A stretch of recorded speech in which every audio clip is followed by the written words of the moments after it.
अच्छा, शुरू के लेक्चर में ना हमने ये बात सीख ली थी कि जो आर है ये सी यू आई है, कैरेक्टर यूजर इंटरफेरेंस। तो हमने एक चीज पढ़ी थी जी यू आई, एक होता है सी यू आई। तो उसका डिफरेंस दोबारा से रिपीट कर लेते हैं। एक होता है जिसे हम कहते हैं ग्राफिकल यूजर इंटरफेरेंस और दूसरे को कहते हैं कैरेक्टर यूजर इंटरफेरेंस। अभी ये जो आपके सामने ओपन हुआ हुआ है ना, ये आर ओपन हुआ हुआ है। और एक सॉफ्टवेयर मैं एक और ओपन कर लेता हूँ, एस पी एस एस। ये SPSS है आपका GUI, ग्राफिकल यूजर इंटरफेरेंस। और ये जो आपका R है ये है CUI, कैरेक्टर यूजर इंटरफेरेंस। तो मैंने एक छोटी सी स्लाइड बनाई हुई है, इसमें सारी समरी लिख दी है, वो स्लाइड डिस्कस कर लेते हैं। स्लाइड का टाइटल भी ये है, GUI वर्सेस CUI। दोनों के फजाइल पढ़ेंगे और दोनों की बुराइयां पढ़ेंगे, किसमें क्या क्या फजाइल है, किसमें क्या क्या बुराई है। स्टार्ट करें। पहले से समझते GUI होता क्या है।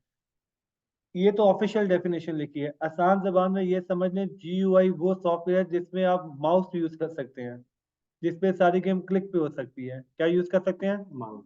अब जैसे ये देखें, ये डेटा मैंने एंटर कर दिया, इसके अंदर कुछ भी एंटर प्रूव कर दिया। अब मुझे एनालाइज पे क्लिक किया मैंने, डिस्क्रिप्टिव फ्रीक्वेंसी। अगर मैं कीबोर्ड ना भी यूज करूं तो ये सारा एनालिसिस मेरा क्लिक पे हो सकता है। देखें स्टेटिस्टिक्स पे लिखा मीन मीडियन मोड, जहां जहां चेक लगाना चाहूंगा हर जगह चेक लग जाएगा, क्योंकि ये ग्राफिकल यूजर इंटरफेरेंस है। उसने एक यूजर इंटरफेरेंस बनाया हुआ है जिसमें, अच्छा ग्राफ का मतलब आपके माइंड में वो बार चार्ट हिस्टोग्राम वो ग्राफ आ जाते होंगे। ये जो सारे ऑप्शंस ये होते हैं ना, इसको ग्राफिकल यूजर इंटरफेरेंस कहा जाता है। डन। बचपन में जब आपने MS डॉस सीखा होगा, ठीक है, आज की जनरेशन को तो नहीं पता MS डॉस किस बला का नाम है, लेकिन आपने जब MS डॉस सीखा होगा तो आपने देखा होगा कोई ऑप्शन नहीं लिखा होता था, सब कुछ लिखना पड़ता था। वो CUI था, वो कैरेक्टर यूजर इंटरफेरेंस था। तो जहाँ पे ऑप्शन दिए होते हैं वो ग्राफिकल यूजर इंटरफेरेंस है, जहाँ पे ऑप्शन नहीं दिए होते वो कैरेक्टर यूजर इंटरफेरेंस है। तो ये SPSS आप समझ लें ग्राफिकल यूजर इंटरफेरेंस है। अब ये देखें, एनालाइज, रिग्रेशन, लीनियर, ये सारे ऑप्शन दिए हुए हैं। मैं चेक लगाऊंगा, रन हो जाएगा। डन। दूसरे तरफ हम देखते हैं आर को। इसके अंदर ये देखें, ये आर की पूरी कोडिंग का सॉफ्टवेयर है। कोई ऑप्शन ही नहीं दिया हुआ, कोई एक ऑप्शन नहीं दिया हुआ। इसका मतलब है अगर आपने किसी फाइल को सिर्फ इंपोर्ट करके ओपन करना है, कोडिंग करें। अगर आपने उसके रिजल्ट को एक्सपोर्ट करना है, कोडिंग करें। अगर आपने एक ग्राफ बनाना है उसके लिए कोडिंग करें, ग्राफ को एक्सपोर्ट करना है उसके लिए कोड करें। कुछ भी नहीं है, एक भी ऑप्शन इसके अंदर अवेलेबल नहीं है, सब कुछ कोड के थ्रू करना है। तो जाहिर बात है कोड पे जब हम कुछ लिखेंगे तो वो करेक्टर होगा। तो इसलिए इसे कहा जा रहा है करेक्टर यूजर इंटरफेरेंस, और उसे क्या कहा जा रहा है? Graphical user interference. अब ऑफिशियल डेफिनेशन क्या दी हुई है? उसने कहा GUI stand for graphical user interference. Done. ये क्या यूज करता है? आइकन्स, देखा है आपने। उसके बाद आगे क्या? मेन्यूज। ये देखें SPS में पूरे पूरे मेन्यूज दिए हुए हैं ना। हम कहते हैं एनालाइज के मेन्यू में जाएं, इस आइकन पे जाएं, पॉपअप विंडोज, जिसे हम डायलॉग बॉक्स कहते हैं। ये जो चीज ओपन होती है ना, ये सर्कल, इसे हम कहते हैं डायलॉग बॉक्स। अब देखिए उसने यहाँ पे मेन्यूज भी दिए हुए हैं, डायलॉग बॉक्स भी दिए हुए हैं, यहाँ पे आइकन्स भी दिए हुए हैं। एक्सेल की मिसाल समझ लें, एक्सेल में भी होता है ना, इंसर्ट पे क्लिक करेंगे पूरा मेन्यू आ जाएगा, व्यू पे क्लिक करेंगे पूरा, कि आपको करना क्या है। तो GUI की डेफिनेशन में से क्या दिया हुआ है? GUI से मतलब आइकन दिए, मेन्यूज दिए, विंडोज दिए इंटरेक्ट करने के लिए। क्लियर हो गया? अच्छा, अब फजाइल की बात करते हैं। पहले CUI को डिस्कस कर लेते हैं। Command base, character base. Clear हो गया? आप यहाँ पे कंप्यूटर से इंटरेक्ट करते हैं थ्रू कमांड, और वहां पे थ्रू क्लिक। दोनों में डिफरेंस क्लियर हो गया? अब दोनों के फजाइल को डिस्कस करते हैं। यहाँ पे लिखा भी हुआ, नीचे मैंने एक चार्ट बना दिया। आपके ख्याल से GUI आसान है, CUI आसान है? GUI कॉमन सेंस की बात है, एक क्लिक करना है। CUI में तो सारे कोड लिखने पड़ेंगे।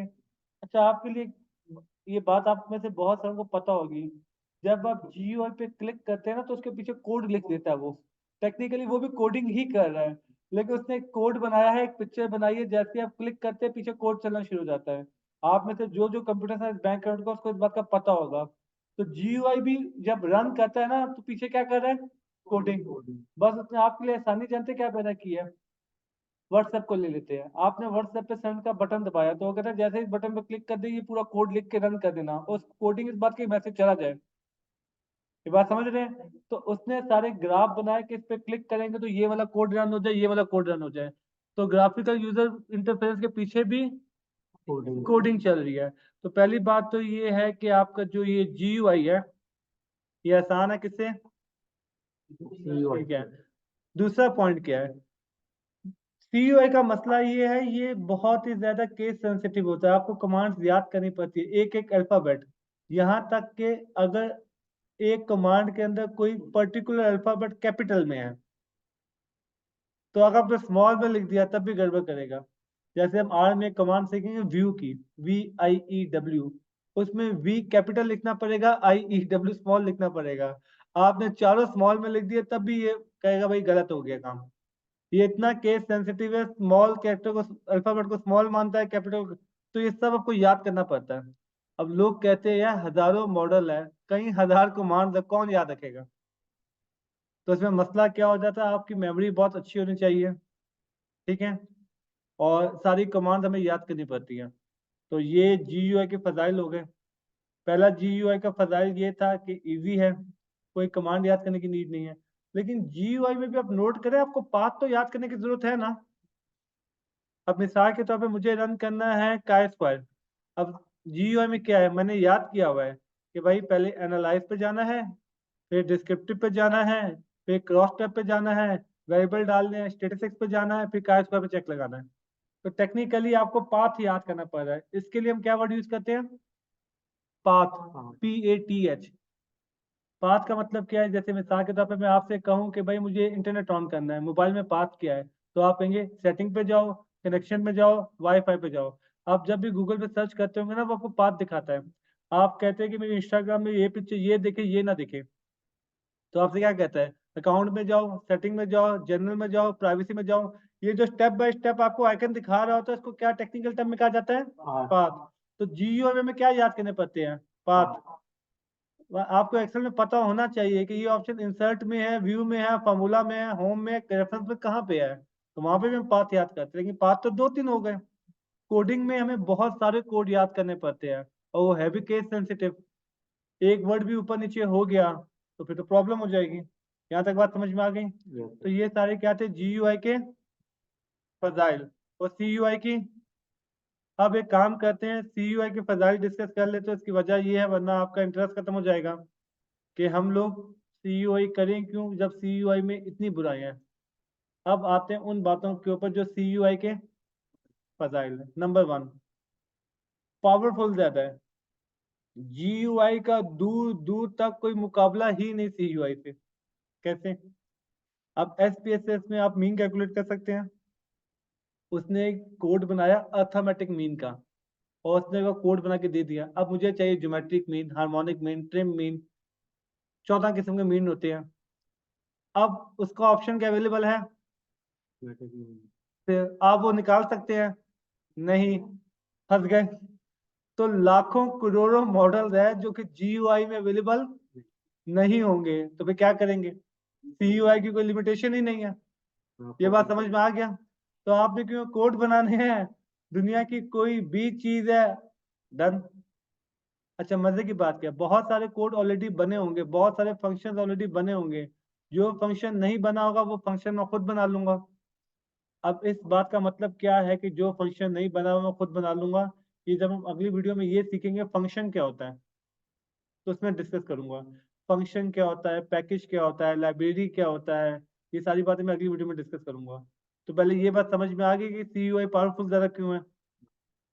क्योंकि इसमें लिमिट करोड़ों बिलियंस के हिसाब से मॉडल होंगे। और GUI में क्या होगा, मुझे वेट करना पड़ेगा अगला वर्जन आए, क्या पता वो ऑप्शन दे दे। और फिर आपको करना है क्या, डिफरेंट सॉफ्टवेयर डाउनलोड करने पड़ते हैं। जैसे आप स्टेटिस्टिक्स में क्या करते हैं, या टाइम सीरीज है तो EViews को डाउनलोड करो, क्रॉस सेक्शनल है SPSS को डाउनलोड करो, क्वालिटेटिव है NVIDIA को डाउनलोड करो, पार्शियल लीस्ट स्क्वायर है, स्मार्ट PL, चार चार सॉफ्टवेयर कर रहे हैं। अगर मैं आज सीख लूं मुझे इन चारों की जरूरत ही नहीं है, क्योंकि सब कुछ इसी में हो जाएगा। अगर मुझे कोडिंग प्रोग्रामिंग नहीं आती, मैं 20 सॉफ्टवेयर भी डाउनलोड कर लूंगा ना, तो तब भी हो सकता है कहीं ना कहीं मैं फंस जाऊं। इससे बेहतर ये नहीं है कि मैं कोडिंग सीख लूं। 20 सॉफ्टवेयर खरीदने की नीड ही नहीं है, 6-8 लाख रुपए भी बच जाएंगे। यहाँ तक लॉजिक क्लियर हो गई? दूसरा फजाइल करें डिस्कस। फ्री है। दूसरा फजाइल क्या है? फ्री है, कोई पैसा नहीं है। पाकिस्तानियों के लिए सबसे बड़ी अट्रैक्टिव क्या होती है? Free free free free free free है, बाकी सबके पैसे हैं। स्मार्ट पीएलएस का हम हर साल लाइसेंस देते हैं, 60-70 रुपये पे करते हैं। एनवीवो के लिए 182 लाख रुपीज पे करते हैं। वैसे तो एसपीएसएस भी पेड है, 30-35 लाख का सॉफ्टवेयर है, लेकिन उसके क्रैक मिल जाते हैं तो आप लोग यूज कर लेते हैं। स्टेटा के ई ये सब पेड है। स्मार्ट पीएलएस तो पेड नहीं है, क्रैक मिलता नहीं है, जिससे आप लाइसेंस खरीदते हैं। डन हो गया। तो इसका दूसरी फजाइल में क्या शामिल है? फ्री है। डन। तीसरा ओपन सोर्स है। क्या है? Open source. Open source.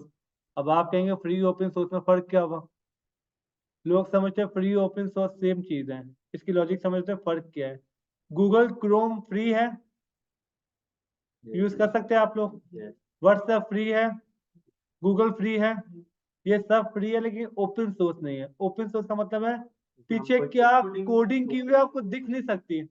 अब जैसे दुबई वाले काम कर रहे हैं, आर्टिफिशियल इंटेलिजेंस पे काम कर रहे हैं और चैट जीपीटी का सब्स्टिट्यूट आ रहे हैं, तो वो ओपन सोर्स है। मतलब उसमें तमाम कोड आप देख सकते हैं, उनको एडिट कर सकते हैं, समझ रहे हैं, अपना प्रोग्राम डेवलप कर सकते हैं। चैट जीपीटी का मतलब है वो ओपन सोर्स नहीं है, मतलब पीछे क्या कोड है आप देख, तो आप कहेंगे ओके फाइन क्रोम है वो फ्री, लेकिन ओपन सोर्स नहीं। ओपन सोर्स का मतलब ये है ओपन होता है, मैं उसके कोड में एडिटिंग करके उसको कस्टमाइज कर सकता था। अभी उन्होंने क्या किया हुआ है, उसको भी जीयूआई बनाया हुआ है। आप डाउनलोड करें, जो वो उनके ऑप्शन है उन्हीं ऑप्शंस के राय के अंदर आप खेल सकते हैं। और क्या है? ओपन सोर्स है। इसका मतलब है कि सारे कोड आप लोग देख सकते हैं कि किस पैकेज के एंड में क्या कोड डला हुआ है। अब क्योंकि आपका बैकग्राउंड नहीं है तो आपको समझ नहीं आता इसमें लिखा हुआ क्या है। जब आपसे पढ़े नहीं जा रहे तो आप एडिट कैसे करेंगे? और इमेजिन करें जिसको एडिट करना नहीं आता वो अपना कोड डेवलप। तो पहला स्टेप तो होता है कि आपको पढ़ना है, दूसरा है एडिट करना है, तीसरा है फिर अपना बनाएंगे ना। मिसाल के तौर पे एक आदमी कहता है कि भाई मुझे उर्दू पोइट्री समझ में नहीं आती, वो अपना नॉवल लिख सकता है? तो पहले आप रीडर बनते हैं, आपको चीजें पढ़ना आती है, फिर आपको थोड़ी एडिटिंग करते हैं, किसी और का काम उठा के थोड़ा बहुत एडिट करके कॉपी करके अपने नाम से कराते हैं। फिर आपको इतना काम आता है कि अपना कोई काम करें आप लोग। डन हो गया। Yes sir. तो ओपन प्रोग्रामिंग ओपन सोर्स है, तो इसका मतलब सारे के सारे कोड्स हमारे पास अवेलेबल है, हम देख सकते हैं, उसको एडिट कर सकते हैं। क्लियर हो गया।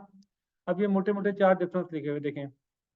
टाइप ऑफ इंटरफेरेंस जीयूआई में ग्राफिकल है, ये टेक्स्ट बेस्ड है, ये इजियर टू यूज है, ये डिफिकल्ट है, ये लेस पावरफुल है, और लर्निंग कर्व इसकी शॉर्ट है इसकी। जी।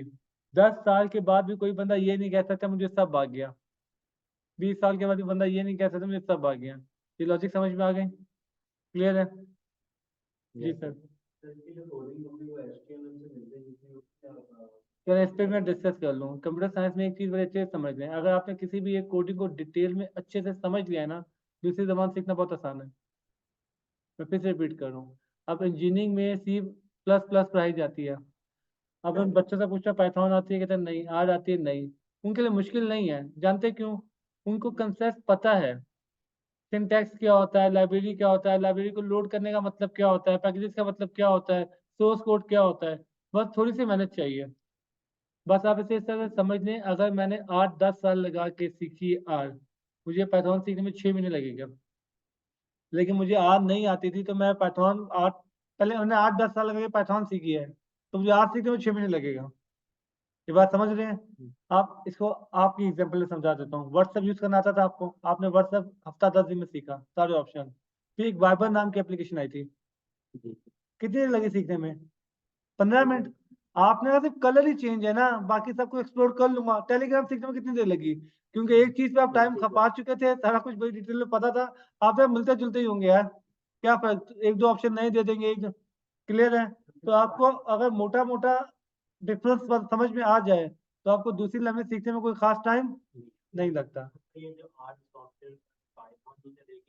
नहीं, आर डिफरेंट है। आर प्रोग्रामिंग डिफरेंट लैंग्वेज है, पाइथन डिफरेंट प्रोग्रामिंग लैंग्वेज है। ये जैसे इंग्लिश एक लैंग्वेज है, सिंधी एक लैंग्वेज है, समझ रहे हैं? इससे प्रोग्रामिंग की लैंग्वेजेस होती है। जैसे आपने जावा का नाम सुना है? जावा सुना है ना? जावा हो गया, वो अलग लैंग्वेज है। पाइथन अलग लैंग्वेज। वीबी नेट का नाम सुना है? वो अलग है। आर प्रोग्रामिंग अलग है। डन। तो जीयूआई सीयूआई का डिफरेंस क्लियर हो गया। लास्ट स्लाइड में देखते हैं कुछ हमने और मेंशन किया है। जी। अब इसमें एक और चीज डिस्कस करनी है कि पाइथन और आर में फर्क क्या है। दूसरा, आर कितने ऐसे में सीख सकते हैं, ये सारी बातें। ये सारी चीजें डिस्कस करते हैं नेक्स्ट वीडियो में। डन। Okay.